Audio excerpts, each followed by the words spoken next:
Movie का start सी के पास island पे एक कॉन्वेंट से होता है। वहाँ की एक लड़की मैरी सी में स्विम करती नजर आती है, जो नन्स को बिल्कुल अच्छा नहीं लगता। मैरी एक बहुत ही बगावत पसंद लड़की है, उसे खुल के जीने का शौक है और उसे हमेशा सजा मिलती है। अब वो ऐसी क्यों है ये हमें अगले ही सीन में पता चल जाता है। मैरी फ्रांस के एक बहुत ही मशहूर और ताकतवर किंग लुइस की बेटी है, जो बहुत खुद पसंद है। उसने मैरी को ओन नहीं किया था, इसीलिए वो कॉन्वेंट में रहती है। लुइस एक बहुत ही एक्सपेंसिव जंग जीत के वापस फ्रांस पहुंचता है, तो वहाँ उसके दुश्मनों की तरफ से भेजा हुआ आदमी सेलिब्रेशन के बीच उसे गोली मार देता है। उस वक्त लुइस, जो सन किंग भी माना जाता है, उसे एहसास होता है वो कितना भी ताकतवर क्यों ना हो जाए, है तो वो एक इंसान ही जिसने एक दिन मर जाना है। लुइस का डॉक्टर उसे इमॉर्टलिटी हासिल करने के लिए मरमेड को पकड़ने को कहता है। डॉक्टर लुइस को यकीन दिलाता है कि मरमेड की शक्तियों से वो इमॉर्टल हो सकता है। इसीलिए लुइस फौरन अपने खास पायलट ईव को सी के बीचों बीच मरमेड को पकड़ने भेज देता है, जो अपने साथियों के साथ मरमेड कपल को पकड़ने में कामयाब हो जाता है। पर उन्हें सिर्फ फीमेल मरमेड चाहिए थी, इसीलिए वो अपने साथियों को मेल मरमेड को वापस छोड़ देने के ऑर्डर्स देके वापस कैसल की तरफ मुड़ जाता है। लुइस ये खबर मिलने पर बहुत खुश होता है, पर उसका प्रीस्ट इससे खुश नजर नहीं आता, क्योंकि उसे ये एक सिन से ज्यादा और कुछ नहीं लग रहा था। पर डॉक्टर बहुत कॉन्फिडेंट था कि सोलर एक्लिप्स होने पर वो मरमेड को मार के उसके हार्ट से किंग को इमॉर्टलिटी दिलवा सकता है। प्रीस्ट इस इवेंट से पहले लुइस को मैरी को भी कैसल लाने को कहता है, जो लुइस मान जाता है। इसीलिए प्रीस्ट मैरी को लेने कॉन्वेंट पहुंच जाता है, जहां उसे पता चलता है कि मैरी एक बहुत अच्छी म्यूजिशियन है। कैसल आके कॉन्वेंट से बाहर की दुनिया देख मैरी बहुत एक्साइटेड हो जाती है, लेकिन अभी भी लुइस इस बात को दुनिया के सामने नहीं लाता कि मैरी उसकी डॉटर है। इसीलिए प्रीस्ट मैरी को एक मेड के साथ छोटे से रूम में भेज देता है। लुइस फिर से प्रीस्ट को मिलके स्ट्रिक्ट ऑर्डर्स देता है कि जब तक वो ना चाहे किसी को नहीं पता चलना चाहिए कि मैरी उसकी बेटी है। अब अचानक मैरी को कैसल लाने और इस बात को राज रखने कि वो उसकी बेटी है कि पीछे लुइस की क्या चाल है, ये तो आगे ही पता चलेगा।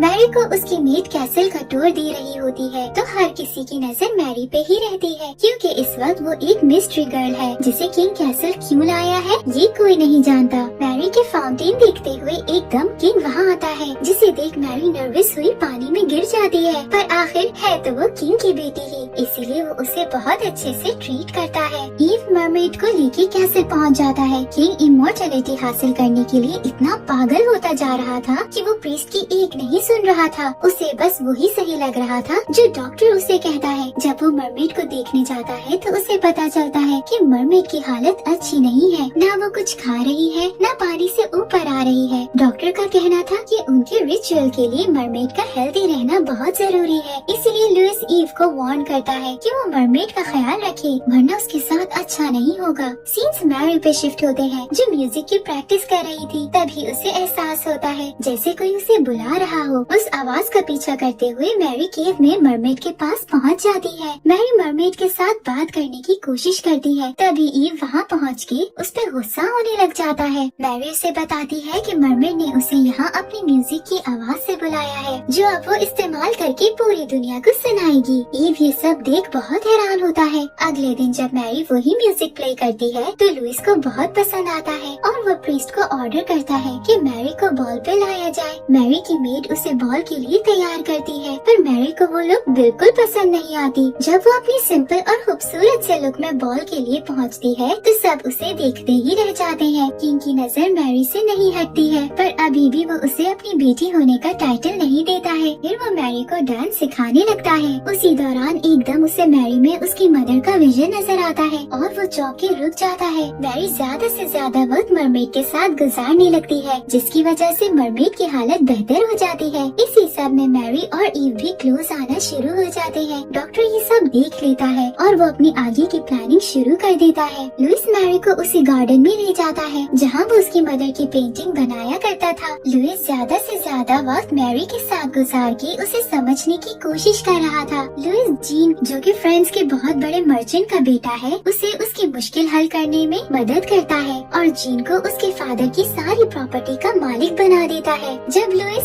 सबके सामने ये अनाउंस कर रहा होता है, तभी जीन को मैरी और ईव को ऐसे आई कांटेक्ट करते देख बिल्कुल अच्छा नहीं लगता, क्योंकि वो मैरी को पसंद करने लगा था। इसी वजह से रात को पार्टी में जीन और ईव के बीच बहस हो जाती है। मैरी वापस मरमेड के पास जाती है और इस बार पानी के अंदर जाके उसे टच तक कर लेती है, ऐसे जैसे मरमेड को बस मैरी पे ही यकीन हो। ईव मैरी को ऐसा करने से रोकता है, क्योंकि ये खतरनाक हो सकता है, पर मैरी तो मैरी है, वो उसकी एक नहीं सुनती। लेकिन मैरी को पानी से निकालते हुए दोनों काफी क्लोज आ जाते हैं, जैसे एक दूसरे को पसंद करने लग गए हों। अगले दिन मैरी ईव के साथ हॉर्स राइडिंग के लिए जाती है। वुड्स में दोनों के रेस लगाने के चक्कर में मैरी जख्मी होकर गिर जाती है और उसका एक हाथ बुरी तरह टूट जाता है। डॉक्टर तो उसका हाथ काटने को कहता है, पर मैरी ऐसा करना नहीं चाहती। उसे गॉड पे यकीन है, वो उसे कुछ नहीं होने देंगे। इसीलिए लुइस डॉक्टर को सुबह तक इंतजार करने के ऑर्डर्स दे देता है। मरमेड ईव से बात करने की कोशिश करते हुए उसे मैरी को यहाँ उसके पास लाने को कहती है, जो ईव समझ जाता है और मैरी को मरमेड के पास ले आता है। मैरी के पानी में जाने पर मरमेड उसके आसपास घूमते हुए गोल्डन लाइट निकालती है और मैरी को बिल्कुल पहले जैसा कर देती है, यानी मरमेड के पास वाकई ही हीलिंग पावर्स हैं। मैरी को अगले दिन बिल्कुल ठीक देख सब बहुत हैरान हो जाते हैं। मैरी लुइस डॉक्टर और प्रीस्ट को रात होने वाला सारा वाकया बताती है, जो सुन के डॉक्टर अब मजीद पक्का हो जाता है। पर ये सब मैरी से झूठ बोल देते हैं कि मरमेड को यहाँ फ्रांस के लोगों की बीमारियों के इलाज के लिए लाया गया है। उसे लगता है ऐसा होने के बाद वो मरमेड को फ्री कर देंगे। ईव से मिलके मैरी को पता चलता है कि मरमेड को यहाँ फ्रांस के लिए नहीं बल्कि सिर्फ किंग के लिए लाया गया है, जो मैरी को बिल्कुल समझ नहीं आता है। दोनों वॉक पे निकलते हैं, तभी ईव मैरी के पूछने पर उसे बताता है कि वो जीन से नफरत इसलिए करता है क्योंकि जीन ने उस पे झूठा चोरी का इल्जाम लगा के उसे जेल में बंद करवा दिया था। ईव मैरी को बहुत खूबसूरत सी जगह दिखाता है। दोनों दिन ब दिन बस मजीद करीब आते जा रहे थे।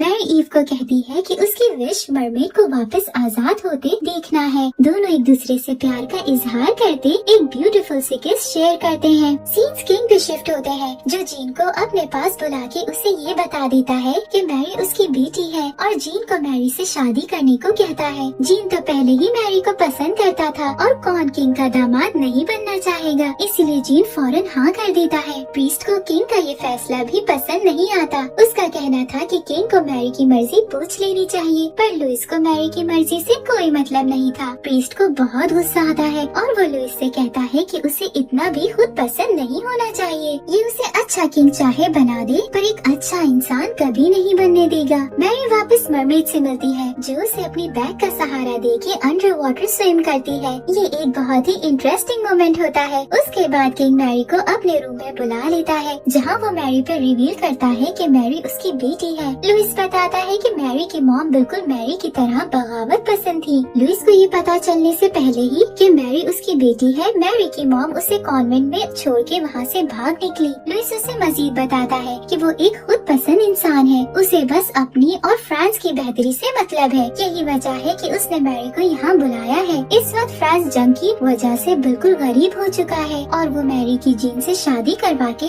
उसका पैसा हासिल करना चाहता है। मैरी ये सुन के टूट जाती है, पर लुइस को इससे कोई फर्क नहीं पड़ता है। मैरी रोते हुए वहाँ से निकल आती है। लुइस बेशक एक पत्थर दिल इंसान हो, लेकिन अपनी बेटी को ऐसे दुखी करके वो खुद भी सुकून में नहीं था। प्रीस्ट मरमेड के पास जाता है। उसे मरमेड के साथ होने वाली नाइंसाफी बिल्कुल पसंद नहीं आ रही थी, इसीलिए वो डॉक्टर को जाके समझाने की कोशिश करता है, पर वो उसकी एक नहीं सुनता, उल्टा उसे बुरा भला कहकर वहाँ से निकाल देता है। मैरी अपने रूम से निकलने की कोशिश करती है, पर लुइस ने उसके गेट पे गार्ड्स को खड़ा कर दिया था, इसीलिए वो विंडो की मदद से निकल के मरमेड से मिलने जाती है, जो उसे अपने विजन दिखाने वाली पावर की मदद से पास दिखाती है कि कैसे ईव और उसके साथियों ने उसे पकड़ा था। पर इस सब में मैरी ये देखती है कि ईव दिल का साफ इंसान है, ये सब वो बस मजबूरी में कर रहा है। लुइस को ऐसे इमॉर्टैलिटी के लिए दिन ब दिन पागल होता देख प्रीस्ट परेशान होने लग जाता है। अब जबकि लुइस उसकी एक नहीं सुन रहा था, तो प्रीस्ट अपनी जॉब छोड़ के वहाँ से निकल जाता है। ईव अपने दोस्त के साथ डॉक्टर के प्लान का पता करने जाता है। जब उसे पता चलता है कि उनका इरादा मरमेड को मारने का है, तो वो ये न्यूज देने मैरी के रूम के पास जाता है, पर वहाँ उसे डॉक्टर पकड़ के जेल में बंद कर देता है। मैरी के रूम में वापस आने पर ईव का मैसेज मिल जाता है और उसे जब पता चलता है कि वो लोग मरमेड को मारना चाहते हैं, वो गुस्से में अपने फादर के पास पहुँचती है। लेकिन लुइस तो जैसे हैवान बन चुका था। उसे अब किसी की कोई परवाह नहीं थी,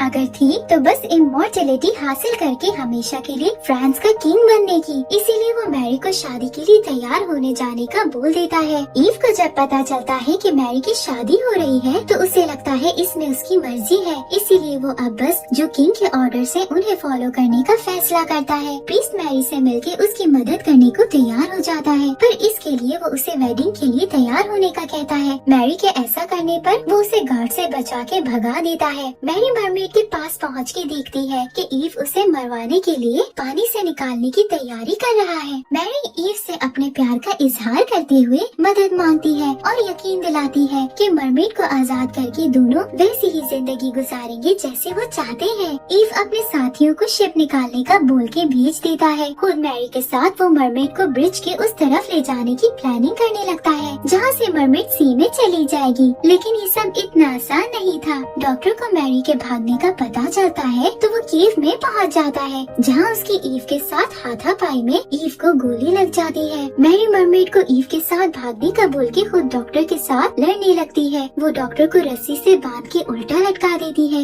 इसी दौरान में मरमेड भी ईव के साथ वहाँ से भाग निकलती है। मैरी भी फौरन हॉर्स लिए वहाँ से निकल जाती है। लुइस जो मैरी के लिए कोर्ट में उसकी शादी करवाने के लिए उसका इंतजार कर रहा था, जब उसे ये पता चलता है तो वो गुस्से में सोल्जर्स के साथ मैरी के पीछे निकलता है। मरमेड ईव को हील करके सी में पहुँच जाती है। मैरी जब क्लिफ से सी में छलांग लगाने पहुँचती है तो इतनी हाइट देख डर के रुक जाती है। लुइस भी वहाँ पहुँच जाता है। मैरी ईव और मरमेड को सही सलामत सी में देख लुइस से कहती है कि अगर उसके अंदर दिल है तो वो मरमेड को कुछ नहीं करेगा, ताकि मरमेड उसकी बेटी की जान बचा सके, वरना आज वो अपने अंदर का इंसान और अपनी बेटी दोनों को खो देगा। ये कहते ही वो पानी में छलांग लगा देती है। लुइस के अंदर की अच्छाई जीत जाती है और वो अपने सोल्जर्स को रोक देता है। ये देख मरमेड मैरी को जाके हील करती है। मैरी के ठीक होते ही ईव और मैरी किस करते हुए शिप पे चढ़ जाते हैं और लुइस दूर से खड़ा उन्हें देखता रहता है। लास्ट सीन में मैरी और ईव शिप पे सी के बीचों बीच नजर आते हैं। मैरी सी में छलांग लगाती है और अंडर वाटर जाके मरमेड और उसकी फैमिली से मिलती है। मरमेड फिर से उसे अपने शोल्डर का सहारा देते हुए सी के टूर पे ले जाती है। इसी ब्यूटीफुल मोमेंट के साथ मूवी का एंड हो जाता है। Thank you for watching.